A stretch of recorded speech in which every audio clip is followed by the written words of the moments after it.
Welcome back students in Holy Angel School and Junior College online classes.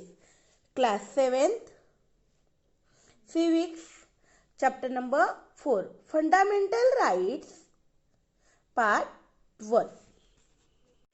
In previous video, we studied about right to equality. Today, we are going to discuss another fundamental right, right to liberty. This is a very important right that given by the Constitution. It gives a guarantee of all the freedoms necessary from the point of view of the individual. As Indian citizen, we have the right to freedom of speech and expression. You have to freedom of speech. Whatever you want to speak, you can speak. Freedom to assemble peaceably. Freedom to assemble. You can gathered with some reason. That is your right.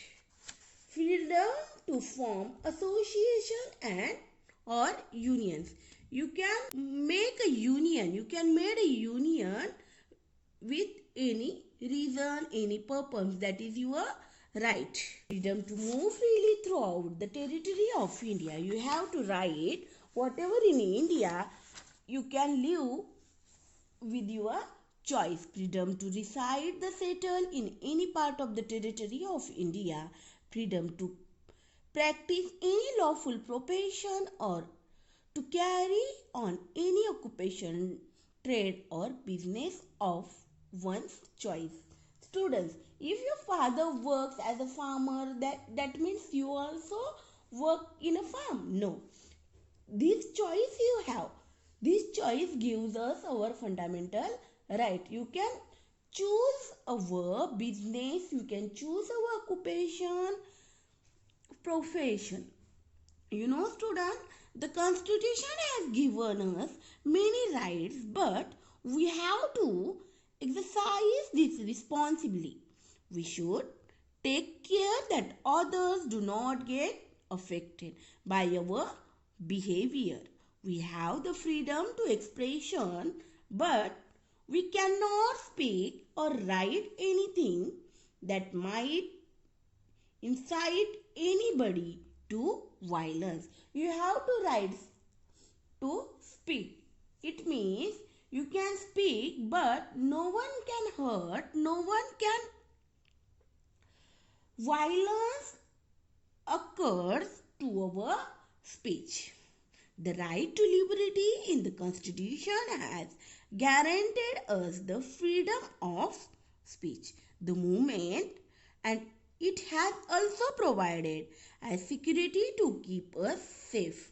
The legal protection has been given to everybody equally.